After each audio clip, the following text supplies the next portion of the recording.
Tá legal, eu aceito o argumento, mas não me altere o samba tanto assim, que a moçada já tá sentindo a falta do pandeiro e do tamborim. Max, explica aí pra gente qual foi a dessa sumida, camarada. 2 semanas sem programa. Camarada, no Rio de Janeiro não dá pra fazer nada no carnaval. E a gente tirou essas 2 semanas pra curtir o bom Paulinho da Viola, fazer um bom samba e aproveitar o carnaval. Mas agora a gente tá de volta e viemos pra ficar.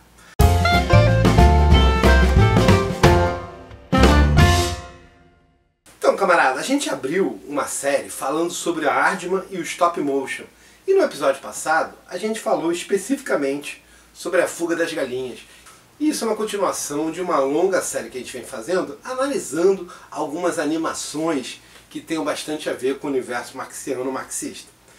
E a Aardman fez um trabalho de primeira, e a gente explicou no episódio passado, que eu sugiro que os camaradas assistam, como é que a Fuga das Galinhas é uma interpretação marxiana muito boa da história da Inglaterra. Mas um dos camaradas que tinha pedido pra gente para falar sobre a Fuga das Galinhas, quando a gente fez a análise do Toy Story, no episódio passado, lembrou muito bem lembrado que a gente não falou da Ameaça dos Nuggets. E a gente aguardou o episódio de hoje para falar da Ameaça dos Nuggets e uma possível interpretação marxiana sobre o que significa esse novo episódio e como ele mantém o espírito da Aardman e a crítica marxista ao que é o desenvolvimento da animação. Sobretudo do stop motion. E no primeiro episódio dessa série, quando a gente está falando da Aardman, a gente comentou as semelhanças entre a atual situação da inteligência artificial, que está fazendo uma grande mudança, não só no universo cinematográfico, mas provavelmente em todas as relações de trabalho que a burguesia mantém no sistema atual, com o surgimento do CGI para o stop motion. A gente achou as duas coisas muito semelhantes e fizemos esse apontamento no primeiro episódio da série, que vale a pena vocês assistirem também. E por uma incrível coincidência, nas últimas semanas, o Gaveta, falando dos episódios sobre CGI e sobre inteligência artificial, chegou à mesma conclusão que a gente e afirmou ipsilítem que a tecnologia ao longo do tempo vem facilitando a gente e vem matando carreiras. Ah, o Toy Story foi uma revolução, foi o primeiro longa-metragem de animação do cinema, foi. E só aí, meu amigo, ele já acabou com muita carreira de muita gente que fazia trabalho específico. Imagina a galera do stop motion, né? Eu já falei várias vezes aqui do Jurassic Park, que eles iam fazer o T-Rex stop motion, deixou de fazer o stop motion, fez no computador. E ficou um absurdo. Todos os estúdios queriam embarcar no 3D do Jurassic Park. O que aconteceu com a galera que fazia stop motion?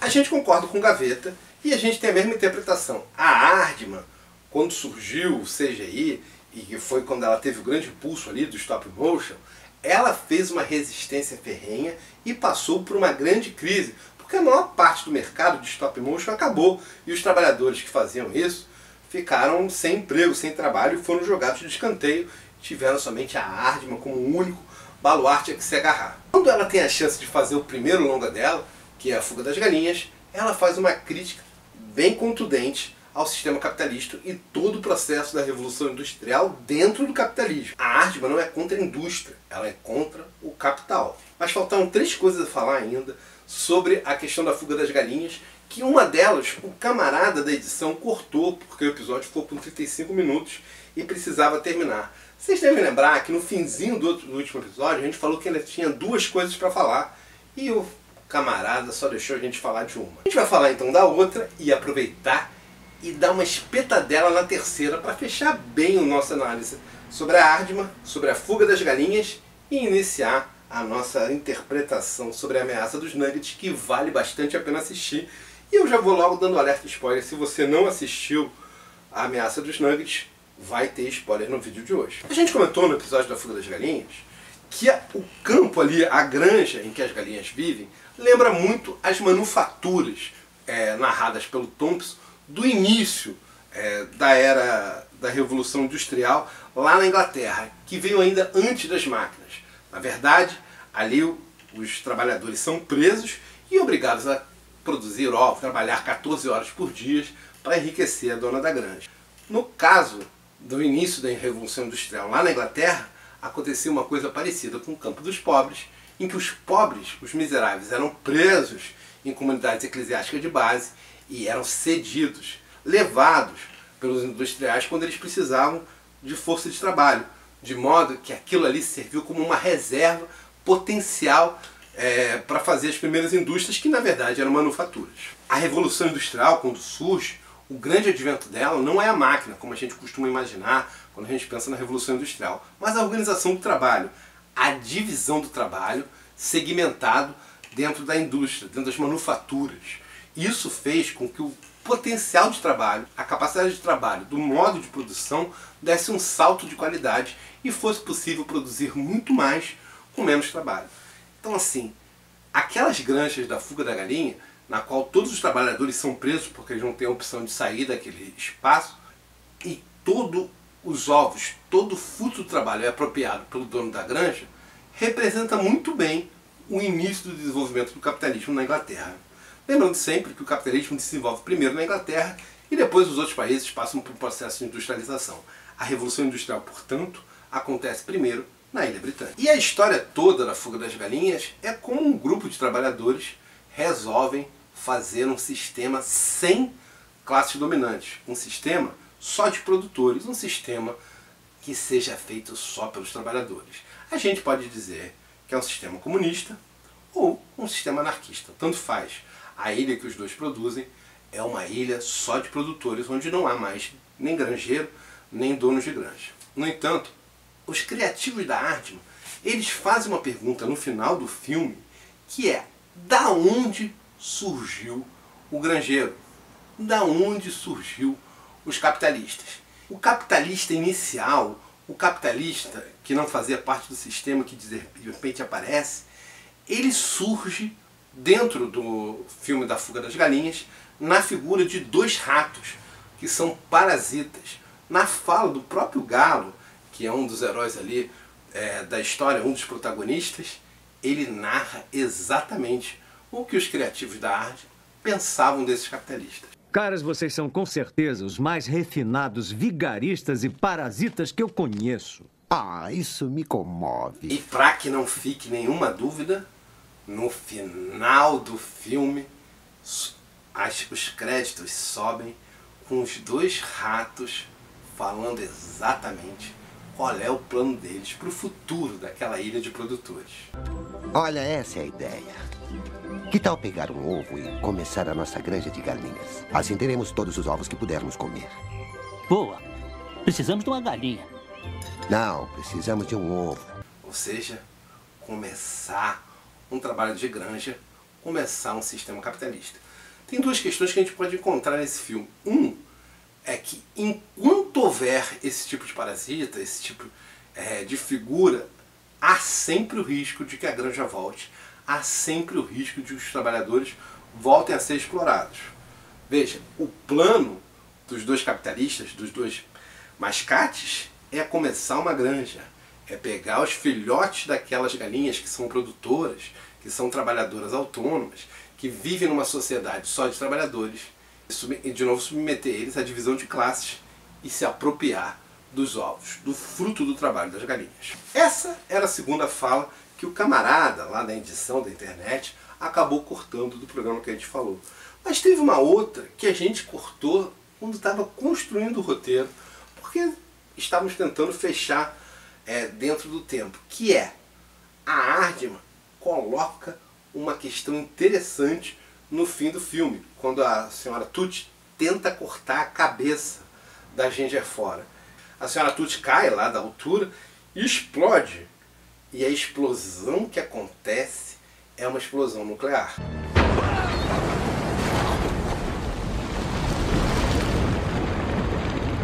Tem um cogumelo atômico que explode enquanto as galinhas fogem. Isso bem pode ser interpretado com uma alusão que, para manter a independência, para manter uma sociedade livre de capitalistas, é necessário que a classe trabalhadora seja capaz de fazer a autodefesa, de se preparar, porque senão os capitalistas fatalmente irão invadir o espaço que eles organizarem e tomarão para si de novo no processo capitalista a sociedade que era só de produtores. Mas 20 anos depois da Fuga das Galinhas, a Aardman lança a continuação desse filme e conta a história daquela ilha de produtores, aquela ilha onde só existem trabalhadores.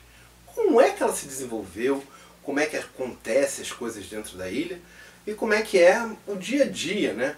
Os problemas que aquela ilha enfrenta ou não enfrenta. Nós tivemos o nosso final feliz e estamos vivendo nele.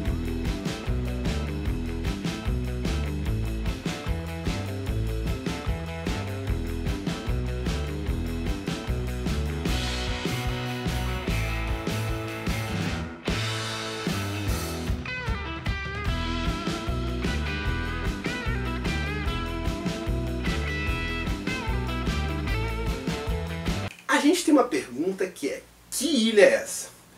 E os diretores da Fuga das Galinhas 2, Ameaça dos Nuggets, dizem que é Wakanda, que é a república da Marvel sobre Pantera Negra. Mas se a gente olhar, com o nosso olhar bem apurado, a gente pode perfeitamente pensar que é uma grande semelhança entre essa ilha de produtores e uma ilha caribenha que até hoje se mantém socialista. Ou seja, se mantém sendo uma ilha de produtores, um sistema de produtores, um sistema socialista. A primeira característica que essa ilha tem é que, de fato, todos os trabalhadores da ilha vivem do fruto do próprio trabalho e dividem entre si tanto as tarefas quanto o fruto que acontece. É uma ilha com uma relativa prosperidade e uma ilha bastante feliz. Mas a juventude, no caso representada pela filha da Ginger, ela olha com admiração para o continente. E o continente usa uma grande quantidade de propaganda para tentar incutir neles que eles estão perdendo uma vida feliz, uma vida alegre, que só acontece no lado capitalista da ilha, no lado capitalista do mundo. Claro que é exatamente o que acontece em Cuba. Mãe, eu tava pensando, a gente pode ir pra lá? Pra onde, amor? Pro outro lado da água. A juventude cubana hoje sofre bastante toda a propaganda quando ela olha para a beleza e maravilha do que é vendido em relação aos Estados Unidos. Bem-vindos de volta. A gente trouxe umas porcarias de ótima qualidade pra vocês hoje, amigo Rony. Tá na mão. Molly, segura aqui pro papai.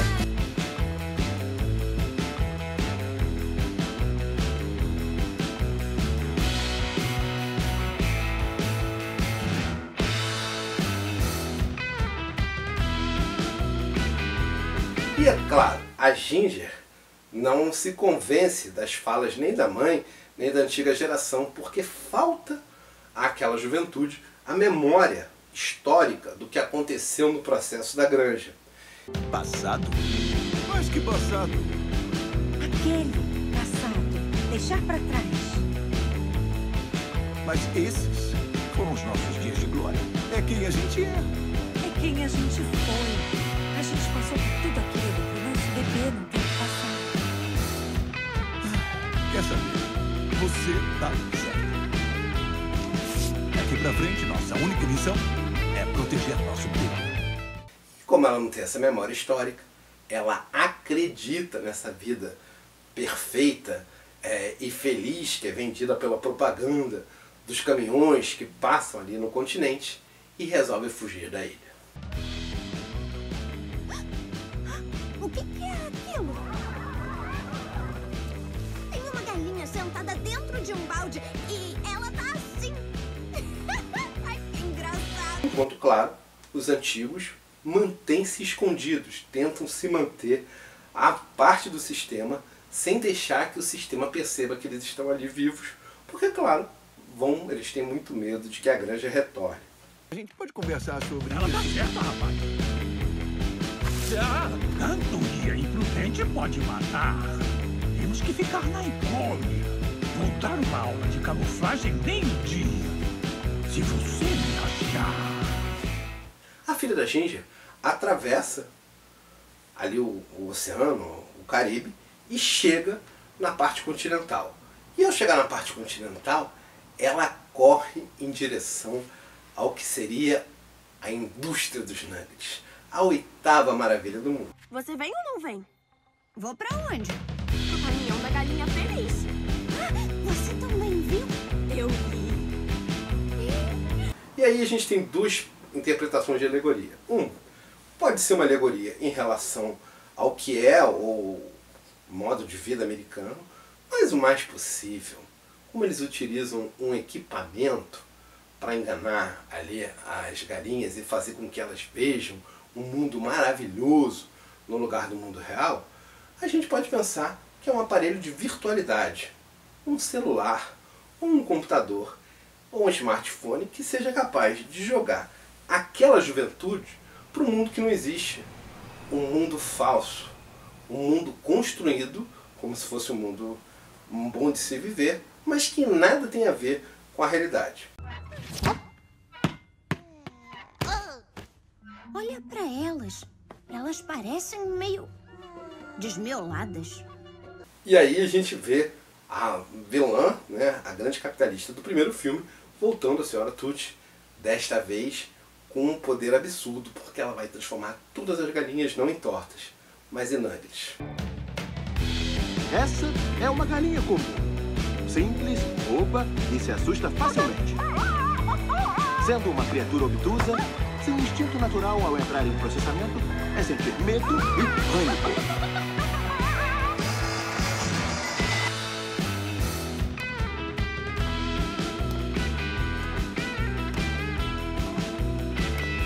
Permita-me apresentar aqui a minha esposa, Melissa Turide. Bem-vindo! E para isso, ela engana cada uma das galinhas a se acharem felizes no sistema no qual ela está ingressando.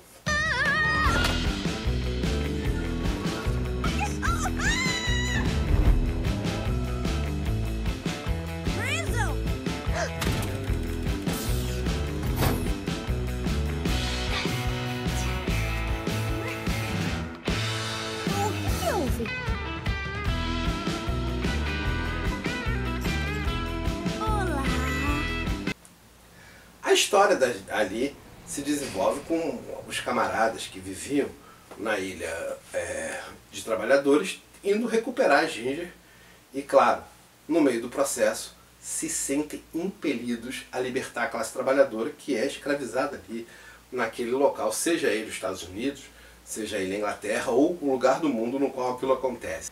Se no início eles querem simplesmente pegar a Ginger e viver isolados e felizes numa sociedade de produtores, a partir que eles se sentem solidários à classe trabalhadora que está sendo transformada em nuggets, eles se sentem compelidos a libertar toda a classe. Principalmente a Ginger, que é da juventude e que traz ali os traços heróicos da geração que fez a libertação inicial ali do que seria provavelmente a história de Cuba. A gente não pode ir sem a Frizzle. Frizzle? Quem é Frizzle?